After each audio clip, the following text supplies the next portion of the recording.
ঘরে সব সময় হয়তো কিছু থাকে না, তখন চিকেন বা মটন কিছুই থাকে না, কিন্তু বিরিয়ানি খাওয়ার ইচ্ছে হয়, তখন আমরা ঘরে যদি আলু থাকে তাহলে সেই আলু দিয়ে বিরিয়ানিটা বানিয়ে নিতে পারি। আর আলু বিরিয়ানি যে এত টেস্টি হয় আপনারা একবার না খেলে বিশ্বাসই করতে পারবেন না। আর যদি আপনারা এভাবে বানান আলু বিরিয়ানিটাকে, একদম চিকেন মটন বিরিয়ানিকেও হার মানবে এই আলু বিরিয়ানি। চলুন তাহলে দেরি না করে দেখে নেওয়া যাক আমার আজকের ভিডিওটি। আলু বিরিয়ানি বানানোর জন্য এখানে 4 পিস বড় বড় করে আলু কেটে নিয়েছি। নিয়ে নিয়েছি একটা বড় সাইজের পেঁয়াজ কুচিয়ে, আদা রসুনের পেস্ট নিয়ে নিয়েছি 1 চামচ। আর এখানে দাবত চাল যেটা হয় বাসমতি রাইস দাবতের, সেটা আমি নিয়ে নিয়েছি, আধা ঘন্টা জলে ভিজিয়ে রেখেছি। এখানে ইন্ডাকশনে আমি জলটা বসিয়ে দিয়েছি গরম করার জন্য। এখানে ভাতটা করে নেব আমি। এখানে একটা লোহার কড়া বসিয়ে নিয়েছি, কড়ার মধ্যে আমি সাদা তেল দিয়ে দিচ্ছি পরিমাণ মতো।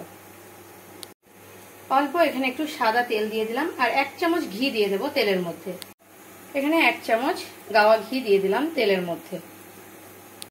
এবারে তেল আর ঘিয়ের মধ্যে পেঁয়াজগুলো দিয়ে দিচ্ছি আমি। এখানে মিডিয়াম ফ্লেমে রেখে পেঁয়াজগুলোকে আমি মিডিয়াম করে গোল্ডেন করে ভেজে নেব।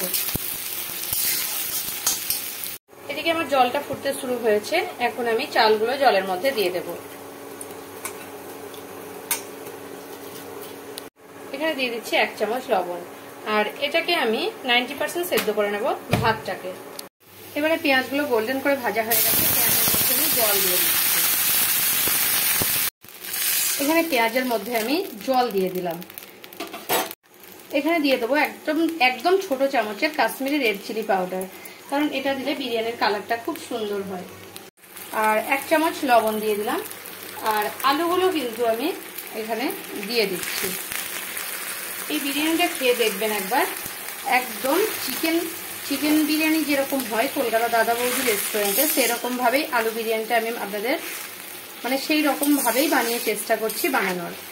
আর দেখবেন খেয়ে চিকেন বিরিয়ানির থেকে বা মটন বিরিয়ানির থেকে কিছু অংশে কম নয় এই বিরিয়ানিটা। এবারে 5-7 মিনিটের জন্য আলুগুলো হাই ফ্লেমে ঢাকা দিয়ে সেদ্ধ হতে দেব। এখন আমার চালটা সেদ্ধ হয়ে গেছে 90%। এবারে চালটাকে আমি ফেনাটা ঝরিয়ে নেব। এবারে আমি ভাতটাকে ঝরিয়ে নিয়েছি ফেনাটা।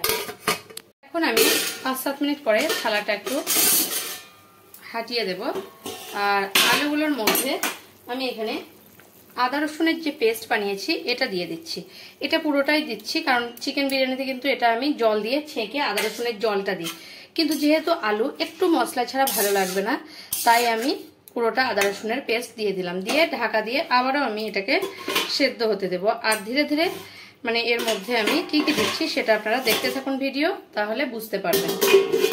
এবারে বিরিয়ানির জন্য গোটা মশলা নিয়ে নিয়েছি। গোটা গরম মশলা, এখানে দারচিনি, ছোট এলাচ, জয়ত্রী, স্টার আনাইজ, আর এখানে লবঙ্গ, এখানে গোলমরিচ, এগুলো গোটা আমি এখন আলুর মধ্যে দিয়ে দেব।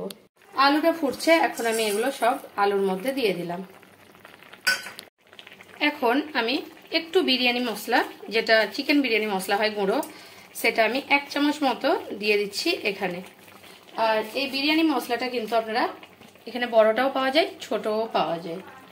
আর এরপর আমি দিয়ে দেব অল্প 1/2 কাপ দুধ, গরম করে নর্মাল টেম্পারেচারে রাখা দুধ, সেটা দিয়ে দিচ্ছি। লেবুর রস এর মধ্যে দিয়ে দিচ্ছি।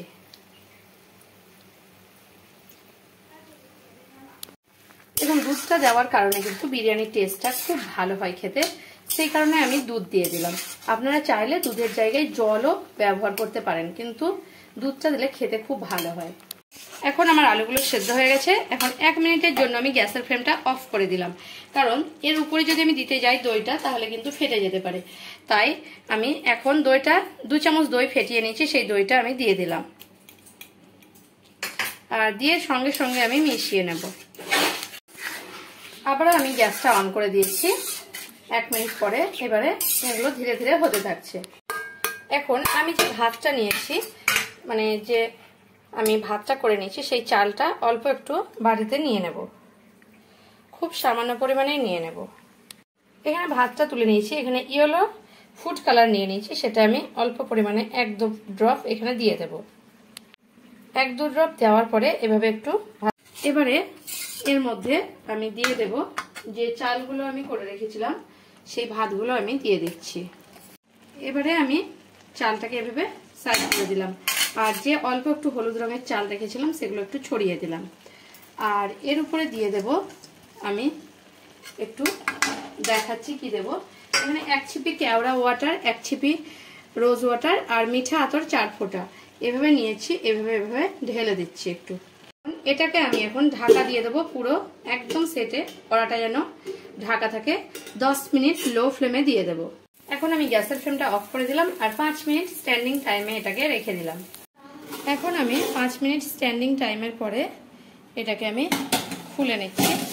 দেখুন কতটা সুন্দর ঝরঝরে হয়েছে, আর এই জুসি ঝরঝরে এটাই তো খুব সুন্দর লাগে বিরিয়ানি খেতে। এবারে আমি একটা প্লেটে আপনাদের বেড়ে দেখাচ্ছি। এবারে আমি বিরিয়ানিটাকে বেড়ে দেখাচ্ছি। দেখুন, আমার ভিডিও যদি আপনাদের ভালো লেগে থাকে তাহলে আমার চ্যানেলকে সাবস্ক্রাইব করার অনুরোধ রইল, আর কমেন্ট করে জানাবেন এই আলু বিরিয়ানিটা আপনাদের কেমন লাগলো। যদি ভালো লেগে থাকে তাহলে একটা লাইক করতে ভুলবেন না, আর প্রচুর শেয়ার করবেন।